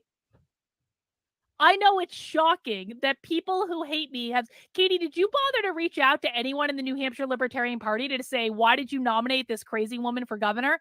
Did you bother to reach out to anyone else in New Hampshire except the woman that proactively DM'd you? And I know she proactively DM'd you. You didn't DM her. She didn't even know you were doing this piece on me until I DM'd her. And I said, do you know that Katie Herzog's doing a hit piece on me? And then she DM'd you. And that's when you started talking to her. And don't front fucking otherwise. I know what the timeline of events is here. But did you reach out to any person that's actually like in the communities that I'm in? Did you reach out to any of the state legislatures, the legislators that I've worked with? Did you reach out to anyone in the LPNH? Did you reach out to anyone in the Free State Project? Did you bother? No. No. Why would she? One of them told me, the Libertarians will be done with her as soon as they realize who she is. The Green Party better watch out. That was Carrie Smith. And no, the Libertarians won't be done with me, Carrie. I am sorry. I know that you desperately want to turn the Libertarians against me, that you have reached out. Carrie Smith, by the way, has reached out to people in New Hampshire lying about me. Directly in private conversations, has reached out to people in New Hampshire in the Libertarian world lying about me to try to turn them against me because she was pissed off that I went to porkfest in 2021 when she also went to porkfest because she wanted to get into the Libertarian world. Of course, Katie doesn't know this because she doesn't bother to do journalism, but Carrie Smith was really pissed off when the Libertarians asked me to speak at porkfest in 2021. It was around the time I'd started getting involved with them anyway. She was really pissed that they supported me. She was really pissed that Dennis Pratt came on my show. She was really pissed when they invited me back in 2022. She was really pissed when they nominated me for governor.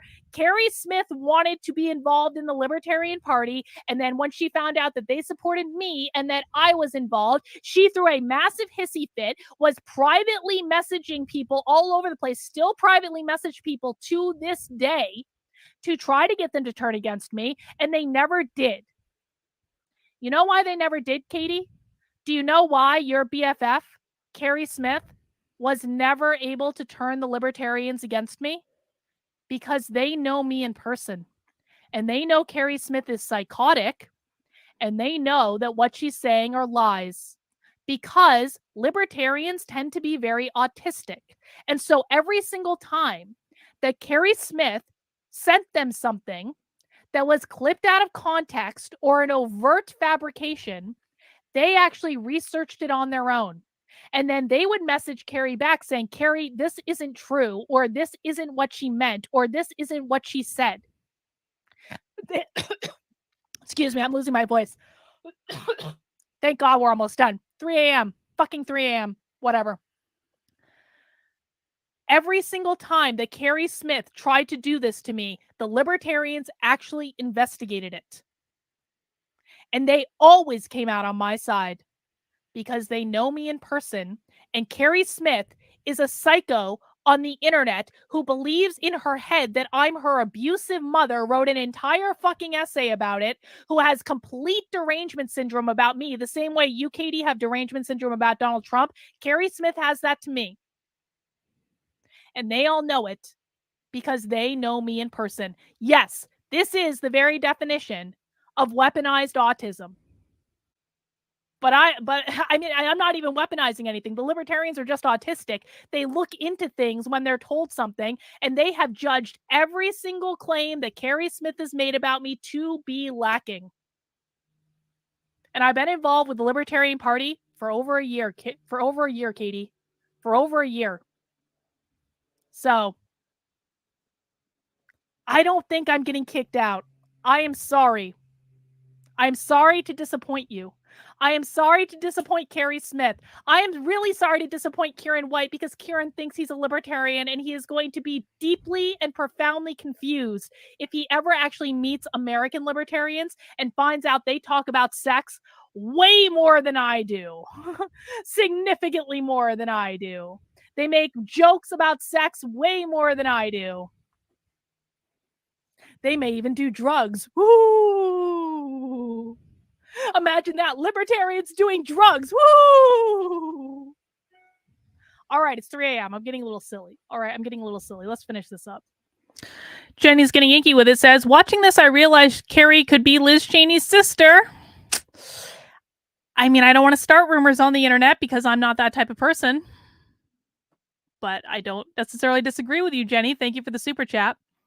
The fact is that Carrie Smith escalated in targeting me as soon as she realized I had been nominated for governor, because it was proof that the narrative she's been trying to craft about me, the one that Katie bought into completely for almost 2 years, is a lie. She and her horde of friends started losing it the moment they found out I was nominated for governor. Josh Slocum was one of those people. Carrie retweeted this tweet, but his account has since been suspended, so I can't show you evidence anymore. So Josh Slocum, that disaffected podcast asshole that Carrie is like best friends with, and Carrie did retweet this, by the way. He tweeted this was like the day of, like, hours after I got nominated for governor.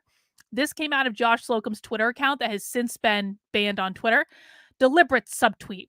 If you are a political party who elevates a sadistic, lying, mentally unstable person to a leadership position after you've been shown who this person is, you get the royal screwing over you're going to get. You deserve the royal screwing over you're going to get. Unfortunately, your stupidity is going to hurt good people volunteering for your party. You're going to get them harassed, libeled, destabilized because you put a predator inside your own house.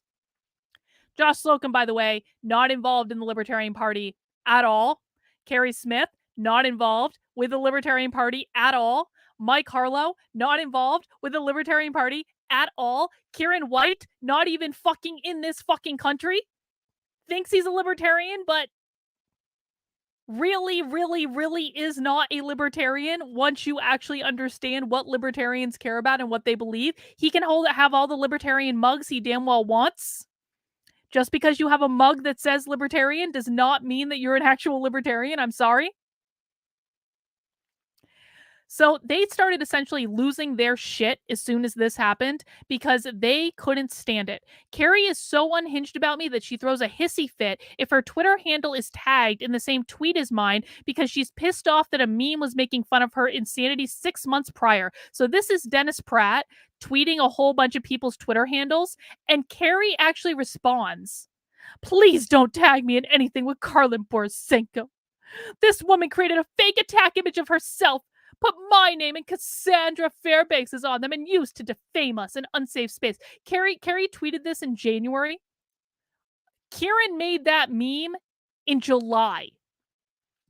Carrie was still so pissed off about a meme that Kieran made in July, making fun of how insane she is about me, that she was throwing a hissy fit about her Twitter handle being tagged in the same tweet as my Twitter handle 6 months later. That's unhinged. That is unhinged behavior. I am sorry. Carrie Smith is a content creator on the internet. She is going to have memes made about her. It is just the way it goes. To be upset that her Twitter handle is tagged in the same tweet as another person's Twitter handle because of a fucking meme, That is unhinged. I am sorry. And Carrie is generally very unhinged, which I've previously proven. Carrie Smith has been tweeting nonsense about me since October of 2020. But in December of 2020, it really started to escalate with her posting an essay on her Substack, equating me with her abusive mother. That should be hers, not the. I am not a copy editor. I've spoken to Carrie Smith 3 or 4 times in my entire life. In February 2022, I documented just a few months of her attacks in a 3.5-hour live stream. You can see the evidence for herself. This live stream is me showing every single tweet that Carrie Smith has sent about me between December 12th of 2021 and February 17th of 2022. So a 2-month span of time. That live stream took over 3.5 hours for me to do because Carrie Smith was sending on average of 1 tweet a day about me during that time period. And she's gotten worse. I stopped documenting it. I stopped even looking at her fucking Twitter because she's gotten a lot worse now. But like, it took 3.5 hours to go through every single tweet that this woman has sent about me only between December 12th and February 17th. And I documented it at that all in a 3.5-hour live stream, and you can go and watch it for yourself. And as a final reminder, Carrie Smith was threatened with a defamation lawsuit by her former boss for doing the exact same thing to him that she's been doing to me for almost 2 years. Again, if you go to unsafespace.com/defamation, you are going to see that Carter Laren threatened Carrie Smith with a defamation lawsuit for exactly the same behaviors that she has been using against me for almost 2 years. This is all publicly available. It's on the internet. You can go read it for yourself. I don't have to do anything. I'm not involved with Unsafe Space. I am not friends with Carter. I don't talk to Carter. This happened completely separately. Completely separately. And it's all there on the internet. I also asked Katie if she had bothered to contact anyone in the Libertarian Party of New Hampshire, the LNC, the Mises Caucus, or the Free State Project, or if all of her sources are people like Carrie Smith, who have been smearing me on the internet for 2 years. Did Katie even try to be a balanced journalist, or would she admit to creating a smear piece? Did you bother to reach out to anyone in the New Hampshire Libertarian Party Executive Committee, anyone on the current Libertarian National Committee, the board of the National Party, or anyone in leadership positions in the Libertarian Party Mises Caucus, or anyone in the Free State Project to ask them about my involvement and what they thought of me? Or did you just reach out to people like Carrie Smith, who have been smearing me on the internet for almost 2 straight years? Why would you only reach out to people who have told one side of the story rather than the people I've been working with directly for 1 year and 3 months? Of course, Katie Herzog is a coward and did not respond for comment. And then here's the full email I sent Katie Herzog yesterday, giving her yet another chance to retract her podcast now that I've already debunked the majority of the claims she made in it. So you can see this is the full email that I sent her. And of course, she is a coward and did not respond for comment. And then I put the full reaction stream. So all of the clips we watched of me that look like this with the blocked and reported thing, those are all clips out of this stream that you can watch the full thing on the channel anytime you want. And everything I said is backed up by receipts in this article. So I'm sorry, Katie. No, I did not join the Libertarian Party because conservatives were mean to me on Twitter. That is patently false. That is a bullshit timeline. You made that up. You ignored evidence. You ignored a lot of publicly available evidence. I've walked you through all of it. I joined the Libertarian Party in April of 2021, a month after I met with Mises Caucus recruiters while I was lobbying for the anti-CRT bill in New Hampshire that Republican Governor Chris Sununu worked with his cronies to water down and destroy. I took Republicans to task for that repeatedly. I realized that libertarians are the only people who actually care about things enough to take action. And I happen to live in the libertarian fucking Mecca. So I am very lucky and very privileged to be around some of the greatest activists in the world, and I decided to join their team. That's what happened, Katie. That's what happened. It was purely based on policy and on surrounding myself with real activists, not fake activists like the Republicans. Republicans don't even try to be fake activists. Republicans don't do shit. Republicans don't do anything. All they do is whine and complain. The Libertarians actually do stuff. And I care about the same things as them. And they support me. And they don't give in to bullshit lies on the internet, Katie. So, while yes, it is rather annoying that conservatives decided to try to cancel me like 18 times from Sunday after I left them to go join the Libertarians. Well, that is annoying. The origin of this is clearly and consistently around policy, with me getting pissed off that it was the Republican rhinos in fucking New Hampshire that destroyed and watered down the anti-CRT bill. That's reality. And I've now clearly documented it for everyone to see. And that's all I've got, guys. Now, this is but the third in a series. Here's kind of where I'm at. I have now documented, hang on. I need to be able to switch my window. I couldn't switch before. I have now documented, I think pretty clearly, that Katie Herzog lied about the nature of my relationship with the Libertarian Party. She lied about the timeline with which I joined. She lied about the reasons that I joined. She ignored overwhelming public evidence and documentation that would have told her exactly why I joined. She didn't bother to ask me any questions that would have would have given her more information. She ignored completely the specific timeline that I emailed her, that I have now provided receipts for every element of it. We can knock this one off of the list. We've also completely debunked Katie's story around me being a lone crazy person at a school board meeting, when in fact I was engaging in organized activism for something that I think is pretty important, which was a school covering up for teachers who were sexually molesting students. We've now debunked that whole part of Katie's story. We've also debunked the part of Katie's story in which, Carlin, she sometimes, she's just known to exaggerate things. And I just couldn't find any evidence to back up that she was actually chased by a Black Lives Matter mob. That's been completely debunked as well. So the biggest things that we have left in this podcast to debunk are the hotel incident and the bullshit around Kieran. Here are my thoughts currently. I am unsure as of right now if I'm going to do the hotel incident one. Not because I can't. I'm thinking about it. I have the time-stamped evidence for it. That's not a problem. The reason that I'm hesitant to do it, and it might just take a little longer for me to get myself to a mental place of doing it, is because that was actually a deeply traumatic thing for me, and I haven't thought about it in a really long time. And it would really kind of fuck me up for a minute if I went back and looked at it closely. I really tried to put it out of my mind. It caused me a lot of trauma. Katie liked to make a punchline out of that. Katie wanted to laugh about it on her podcast, but that was actually real. I went to 2 forms of trauma therapy for that. And so I'm trying to work my way up to mentally doing it. It just might take a minute. With Kieran, there is a statement in my locals community. Actually, let me pull it up for you.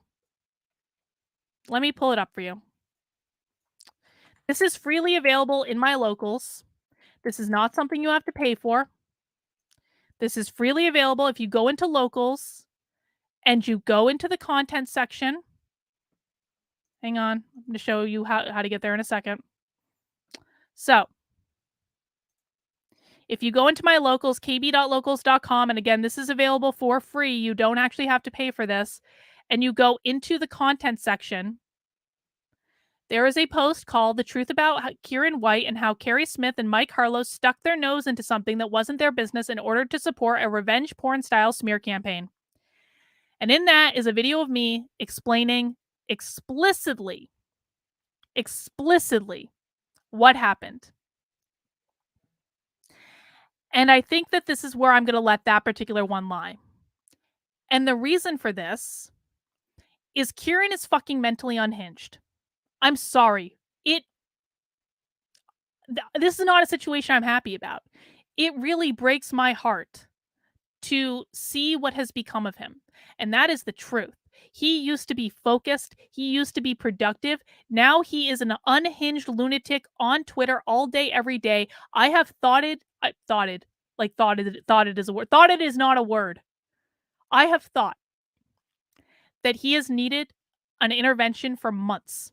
I emailed his girlfriend begging her to intervene. And then I found out that she wasn't really his girlfriend and he lied about that. And every single time I discuss, and I have discussed very frequently with my locals community and on occasion with people on YouTube what happened here, every single time it has shot Kieran into a next level of unhinged insanity. I'm tired of dealing with it. I really am. If people want to believe him, then I don't really care anymore. If people want to know the truth, then they can watch this video, and this is the truth. And I'll give you the too long didn't read version. Kieran and I had a friendship. We were going to start a business together. Kieran, and he never talks about this, Kieran destroyed the business. I was really fucking pissed about it. And then he lost his fucking mind. And he likes to make it think that he likes to make it seem that this is like about how I'm just so obsessed with him and I just want to fuck him so like unapologetically. But it was never about that. I was pissed about the business. What kind of business spot ass? It was going to be a traveling art installation to demonstrate like a really creative, like immersive experience. We're going to do like pop-up events where I was going to demonstrate what the logical end conclusion of like a woke society looks like. That was the idea. And we were planning for it. And that was what I was going to do in London. Or what we were going to do in London because he was involved in the planning for that too. And then he lost his shit and he snapped.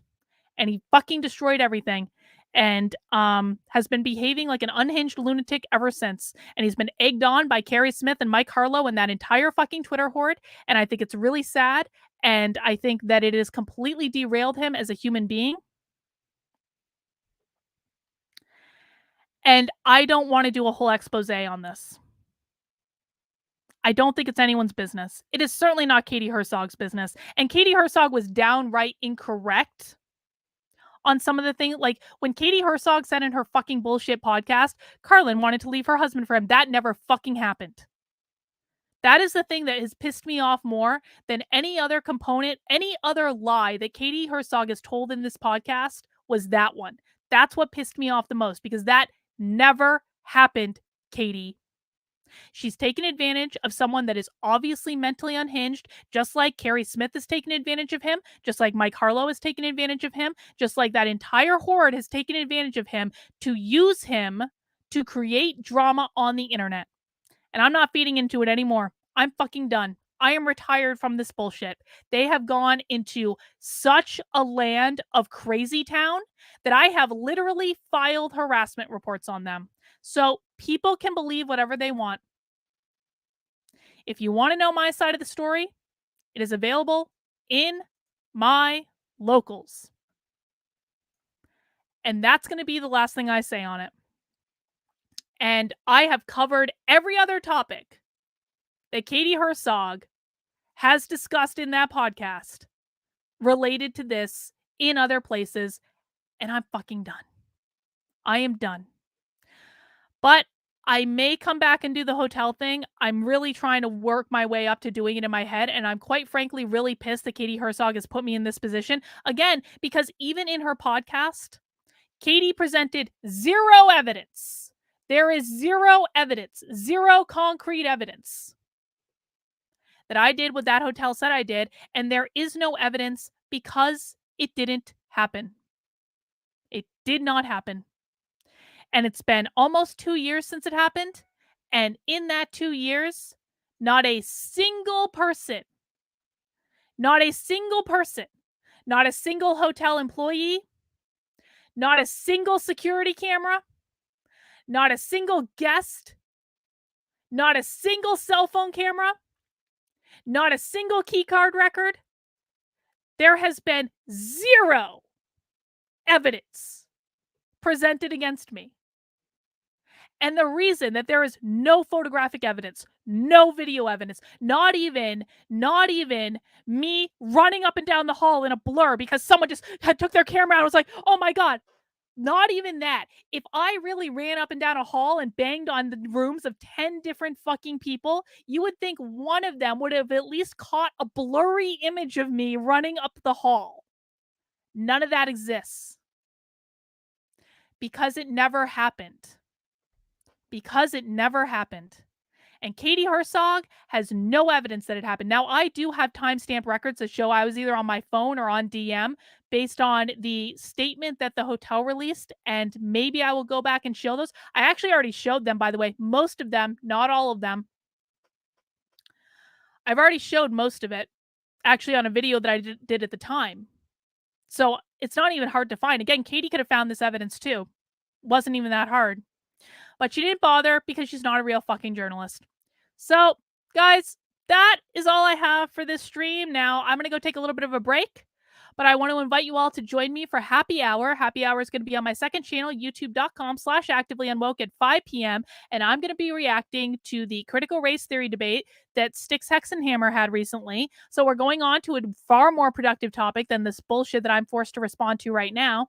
And I hope you guys join me. Happy Hour is really fun. I'm going to drink some beers. We're going to watch a debate about CRT. I'm going to tell you what's right. I'm going to tell you what's wrong. I'll take your feedback and opinions in the chat as well. But that's all I've got for right now, guys. I'll see you in a little bit. Take care. Over at 5 on youtube.com/activelyounwoke. Bye.